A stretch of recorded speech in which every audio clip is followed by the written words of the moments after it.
বারুইপুরে বিজেপির আদি নব্য দ্বন্দ্ব তুঙ্গে। অভিযোগ উঠছে তৃণমূল থেকে সদ্য বিজেপিতে আসা নব্য কর্মীদের হাতে আক্রান্ত এবং বেধড়ক মারধরের শিকার হলেন দলেরই এক পুরনো এবং আদি কর্মী।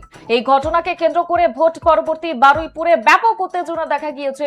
বারুইপুর পূর্ব বিধানসভার 1 নম্বর মণ্ডলে এই মারধরের ঘটনাটি ঘটেছে। আক্রান্ত কর্মী তথা যাদবপুর সাংগঠনিক জেলার এসসি মোর্চার সক্রিয় সদস্য সুমন নস্করের অভিযোগ, 1 নম্বর মণ্ডলের সভাপতি সুরেশ বৈদ্যর সরাসরি মদতেই এই হামলা চালানো হয়েছে। সুমনের দাবি, মণ্ডল সভাপতি সুরেশ বৈদ্য তলে তলে তৃণমূলের একদল সমাজ বিরোধী তত্ত্বের লোকের সঙ্গে হাত মিলিয়েছেন এবং তাদের বিজেপিতে আশ্রয় দিয়েছেন।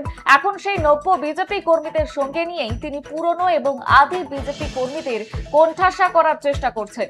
ইতিমধ্যেই গোটা ঘটনার তদন্তে নেমেছে পুলিশ।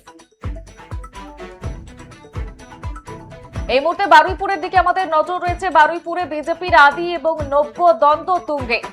তৃণমূল ফেরত নেতাদের হাতে আক্রান্ত পুরনো কর্মী। যেমনটা জানাচ্ছিলাম, বীরভূমে বিজেপির আদি নব্য দ্বন্দ্ব এই মুহূর্তে তুঙ্গে।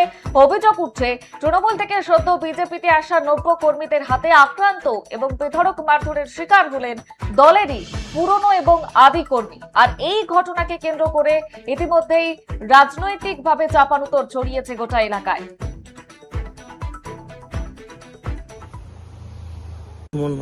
ঘটনা কি ঘটেছিল?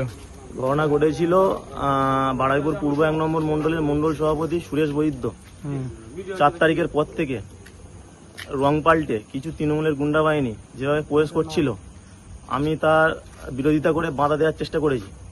তো আমার বিরোধিতাকে উপেক্ষা করে ও সকলকে নিয়ে ঢোকানোর চেষ্টা করছিল বিজেপি পার্টির মধ্যে। তো আমি বললাম, পার্টির একটা আদর্শ আছে, নীতি আছে, এইভাবে নষ্ট করতে দেবো না, বাধা দেওয়ার চেষ্টা করেছি। তো এই নিয়ে ও আমাকে আজকে ফোন করে হুমকি দেয় যে তোকে ফোন করে দেবো, মার্ডার করে দেবো। তার প্রমাণও আমার কাছে আছে, আমার মেরেছে, তার ভিডিও আছে, এইখানে মেরে ফাটিয়ে দিয়েছে। এই মণ্ডল সভাপতি সুরেশ বৈদ্যের সাথে জড়িত ছিল। আমাদের ওই বুথের বুথ সভাপতি প্রদ্যুৎ মণ্ডল ছিল, আর বাবার নাম রামপদ মণ্ডল। ওই বুথের মণ্ডলের সম্পাদক তন্ময় সর্দার, বাবা হচ্ছে শঙ্কর সর্দার, তুষার সর্দার ওর ভাই, ওর বাবার নাম শঙ্কর সর্দার।